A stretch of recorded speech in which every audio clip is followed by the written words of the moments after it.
Nous voici pour la dernière série, la troisième vidéo sur la série des 3 vidéos qu'on doit faire. Donc, sur cette vidéo, nous allons parler de l'entraînement du modèle. Ok, pour entraîner notre modèle, qu'est-ce qu'on fait? Il faut d'abord définir le modèle, bien sûr. On va entraîner un modèle, si on ne l'a pas défini, ça ne fait pas de sens. Donc, il faut entraîner le modèle. C'est ça que nous faisons ici. Voilà. Voici le modèle. On le entraîne. Je définis mon modèle ici. Simple CNN. En fait, Simple CNN, c'est quoi pour demander? Ça vient d'où Simple CNN? C'est tout simplement une classe qu'on a définie. Je vais vous montrer pour que vous compreniez.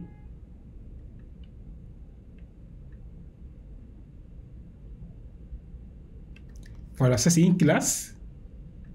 Et ce que vous devez savoir, c'est qu'en PyTorch, voici, quand on est sur PyTorch, on définit un modèle sous forme de classe Python. C'est pour cela qu'on avait une classe, il a fallu qu'on ait une classe, et à partir de là, on définisse notre modèle. C'est ce que je voulais que vous compreniez. Une classe, c'est quoi? Une classe, c'est, prenez ça comme un prototype à partir duquel on crée des objets. C'est ça. Ça, c'est un prototype. À partir de là, on peut créer des objets. On peut créer un autre objet, ainsi de suite. Voilà. Donc, ceci dit, on a notre modèle qu'on a créé à partir d'une classe. Deuxièmement, définir l'appareil. L'appareil, c'est là où les tenseurs sont alloués, où les tenseurs seront alloués. Par exemple, vous pouvez définir un exemple d'appareil, c'est quoi? Ça peut être votre processeur. Mais sachez que si vous prenez votre processeur comme appareil, quand les calculs vont se faire, ça risque d'être lent. Parfois, dans le domaine de l'apprentissage profond, tout à l'heure, je vous ai dit le processeur. Juste pour que vous compreniez d'où je prends processeur, c'est ici. C'est là, CPU. Quand je mets CPU, c'est Central Processing Unit. C'est pour parler du processeur. Une chose qu'on fait souvent, lorsqu'on veut entraîner les modèles d'apprentissage profond, c'est qu'on utilise plutôt le GPU. Le GPU. Quand vous êtes sur Google Colab, où est-ce que vous utilisez le GPU? Je vais vous montrer. Vous venez ici, là où il y a Edit, vous cliquez et vous faites Notebook Settings. Et là, ça c'est le Hardware Accelerator. Vous voyez, vous choisissez. C'est là où vous prenez du GPU et vous faites Save. Si vous utilisez le GPU, les calculs seront un peu plus rapides par rapport à celui qui prend le CPU, dans le processeur, pour pouvoir faire les calculs. Donc, c'est ça. Donc, première des choses, définir le modèle. Deuxième des choses, l'appareil où les tenseurs seront alloués, sont alloués ou bien seront alloués. Ça peut être votre processeur. Ça peut être, par exemple, ça peut être le GPU. Et c'est mieux de faire le GPU parce que c'est beaucoup plus rapide. C'est plus rapide par rapport à votre processeur. Ensuite, vous allez envoyer le modèle. On envoie le modèle ici. Quand je fais ceci, c'est pour dire j'envoie le modèle dans Après avoir envoyé le modèle dans l'appareil, je définis mon critère d'optimisation. Quand je dis le critère d'optimisation, c'est quoi? Quand vous avez un modèle, l'objectif c'est quoi? C'est qu'on minimise, on puisse faire des prédictions qui soient le plus proche possible de la réalité. En d'autres termes, on voudrait s'assurer que le modèle qu'on a fasse des erreurs minimales. Autrement dit, l'idéal serait que notre modèle ait un taux d'erreur nul. C'est ça. C'est ce qu'on cherche à optimiser. On cherche à minimiser l'erreur réalisée par le modèle. C'est pour cela que je parle ici du critère d'optimisation.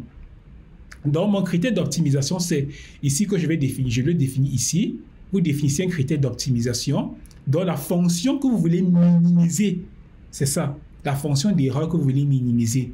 Après avoir défini votre critère d'optimisation, il faut définir un algorithme d'optimisation. Dans les cours que nous avons eu à faire avec vous, on vous a parlé de la descente de gradient stochastique. Donc ici, nous avons utilisé par exemple la descente de gradient stochastique. Voilà. En résumé, le modèle, l'appareil sur lequel les tenseurs seront alloués, ou bien seront alloués. On transfère, on envoie le modèle dans l'appareil. On définit le critère d'optimisation dans notre fonction qu'on va optimiser. Ensuite, on définit l'algorithme d'optimisation. C'est ce qu'il faut faire. Quand vous avez défini cela, maintenant, il faut définir votre nombre d'époques. Il y a un certain nombre d'hyperparamètres que vous pouvez définir comme le nombre d'époques. Le nombre d'époques, c'est quoi? C'est le nombre d'itérations, n'est-ce pas, que vous allez, dans lesquelles votre modèle va parcourir tout l'ensemble des données. C'est ça que j'appelle les époques. Dans une époque, le modèle va parcourir toutes ces données, toutes les données d'entraînement, par exemple. La deuxième époque, et l'objectif c'est quoi? Quand il parcourt, à une époque, il parcourt les données, l'objectif c'est quoi? C'est de trouver maintenant, il va maintenant calculer le taux d'erreur. Il calcule le taux d'erreur, il va le mettre quelque part pour les données d'entraînement. On va également faire cela sur les données de validation, parce que souvenez-vous, les données de validation, c'est pour permettre de trouver le meilleur hyperparamètre, les meilleurs hyperparamètres. Donc c'est pour cela qu'ici, dans ce que nous avons fait là, je vais prendre mon crayon rouge. Pardon. Je mets ici nombre d'époques. Ce qui se passe, c'est qu'à chaque époque, il va calculer, il va entraîner le modèle sur l'ensemble des données. Il y aura un entraînement de modèle. À l'issue de l'entraînement de modèle, il va calculer le taux d'erreur. Il va calculer le taux d'erreur, par exemple, pour les données d'entraînement. Il va le mettre dans cette liste pour la première époque. Deuxième époque, il va calculer le taux d'erreur. Il va mettre dans la liste, ainsi de suite. Mais comme notre problème, notre souci, n'est-ce pas, on veut trouver le meilleur hyperparamètre, ok, donc on va essayer d'utiliser les données de validation. C'est ça. Ce qui sera bien, c'est que on voudrait que pendant le modèle est entraîné, que le taux de validation, les erreurs, en même temps l'erreur sur les données d'entraînement soit de plus en plus petit et que l'erreur sur les données de validation soit de plus en plus petit. Parce que si l'erreur sur les données de validation augmente, ça veut dire que votre modèle a la difficulté de généraliser. Pourquoi? Parce que dans les données de validation, ce sont des données qu'on n'a pas utilisées pour l'entraînement. Donc, ce sont des données que le modèle n'a pas vues auparavant. Il faut qu'il soit donc capable de faire de bonnes prédictions sur des données qu'il n'a pas vues auparavant. S'il n'est pas capable, si les prédictions sont mauvaises, l'erreur va augmenter. Ça veut dire qu'il ne prédit pas bien, il n'a pas une bonne capacité de généralisation. Donc, l'idéal pour nous, c'est qu'on ait en même temps, ce qu'on ne souhaite pas l'idéal, ce qu'on veut, c'est qu'en même temps, l'erreur, au fur et à mesure que le nombre d'époques augmente, on veut que l'erreur sur les données d'entraînement soit petite et l'erreur également sur les données de validation soit petite. Donc, sur les deux, ensemble d'entraînement et ensemble de validation. C'est ça qu'il faut garder à l'esprit. Si à un moment, à une époque, l'erreur sur les données de validation augmente, dites-vous que peut-être qu'à ce moment, il faut que j'arrête. Parce que c'est mauvais. C'est qu'il faut que vous arrêtez. Donc, vous considérez, arrêtez-vous. Si vous sentez que ça commence à augmenter, ça veut dire peut-être quelque part, il faut arrêter. Mais c'est là encore, c'est un autre débat. Il y a certaines considérations. Ça peut augmenter, mais après, ça peut encore redescendre. Ça, c'est un autre débat. Mais je veux que vous compreniez l'idée. L'idée, c'est qu'on voudrait qu'en même temps, l'erreur sur les données de validation et les données de validation et les données d'entraînement ne fassent que diminuer. C'est ça, en fait, l'idée. Alors, qu'est-ce qui se passe? Le processus d'entraînement se passe comment? C'est ça que je veux vous expliquer. Nous avons constitué ce qu'on appelle le conteneur. Le conteneur au niveau les conteneurs pour les données d'entraînement. Vous vous souvenez, je vous avais dit, c'était des paquets, n'est-ce pas, qui étaient formés d'éléments tirés des données d'entraînement.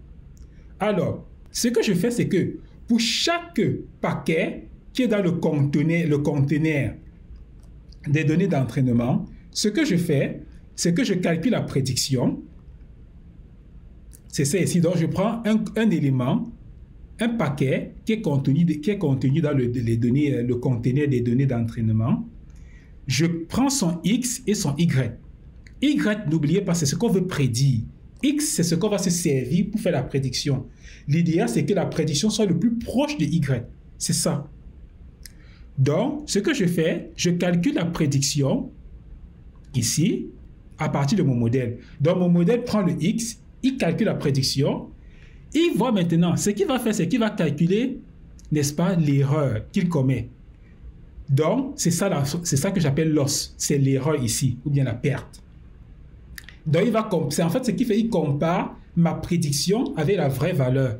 La prédiction, c'est ça. Il va comparer avec la vraie valeur. Il va calculer certaines quantités qui mesurent en fait l'erreur commise par le modèle.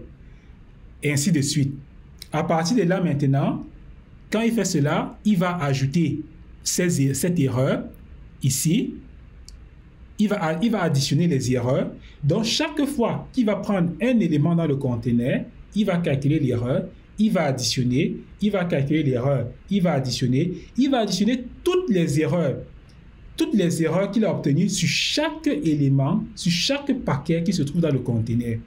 Pour avoir l'erreur finale, il va faire la moyenne de toutes ces erreurs. C'est comme ça qu'on obtient l'erreur à l'issue d'une époque. Donc, dans une époque, on parcourt tous les paquets qui se trouvent dans un conteneur. On calcule l'erreur pour chaque paquet et pour avoir l'erreur finale, on fait la moyenne de toutes ces erreurs. C'est cette erreur qu'on va mettre, n'est-ce pas, dans la liste des erreurs d'entraînement. Ici, souvenez-vous, on avait trouvé une liste. Cette liste va contenir les erreurs qu'on obtient à chaque époque. Donc, c'est cette erreur que je vous ai dit, la moyenne de toutes les erreurs obtenues sur chaque paquet qui se trouve dans notre conteneur. Gardez ça à l'esprit. Voilà. Ceci dit. Alors, et maintenant, ce qu'il faut également comprendre, c'est que quand on est dans chaque paquet, chaque fois qu'on prend un paquet, on va également mettre à jour, n'est-ce pas? On va également mettre à jour les paramètres. Parce qu'il y a une mise à jour des paramètres. C'est ce qui va se passer. On mettra à jour chaque fois les paramètres. Parce que c'est ça l'objectif. L'entraînement, c'est quoi? C'est pour optimiser. On est en train de pour trouver les meilleurs paramètres. Pardon. Donc, c'est pour cela qu'on va faire une mise à jour. Chaque fois qu'on va prendre un élément, un paquet dans notre conteneur des données d'entraînement, on va également faire la mise à jour des paramètres. C'est ça, en utilisant ce qu'on appelle les gradients et une méthode qu'on appelle la rétropropagation. On en a parlé dans les vidéos, la rétropropagation. Et on a parlé même du problème des gradients. Donc, on ne va pas revenir dessus. Donc, ce qu'il faut retenir, c'est que pour chaque élément du conteneur, on calcule la perte, l'erreur commise. Toutes ces erreurs seront additionnées et on va faire la moyenne de toutes ces erreurs pour avoir l'erreur finale. Vous voyez, voici, on a représenté en bleu, on a représenté ici les données, les erreurs commises sur les données d'entraînement et on a représenté les erreurs commises sur les données de validation. C'est ça. Maintenant qu'on a entraîné notre modèle, il faut maintenant mesurer la performance. C'est ça. Donc, pour mesurer la performance, je viens utiliser les données test. C'est le même principe. Je parcours le conteneur des données test. Je prends chaque bloc à l'intérieur.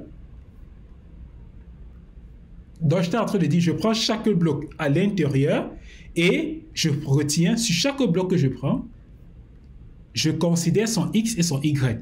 Je calcule la prédiction à partir de X. C'est ça qui me donne le output. Ceci. Output. Je peux maintenant calculer l'erreur. À partir de là, maintenant, je peux mesurer. À partir de là, comme je parviens à calculer les prédictions faites, n'est-ce pas, sur mes données d'entraînement, mes données test, je peux maintenant, à partir de là, évaluer, mesurer quelle est la performance. Donc, pour nos données ici, on trouve que la performance est de 91%. Ça, c'est vraiment intéressant.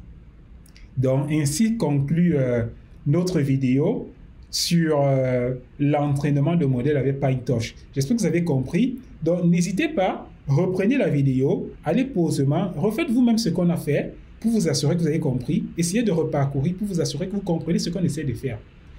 Sur ce, je vous remercie. Merci, au revoir.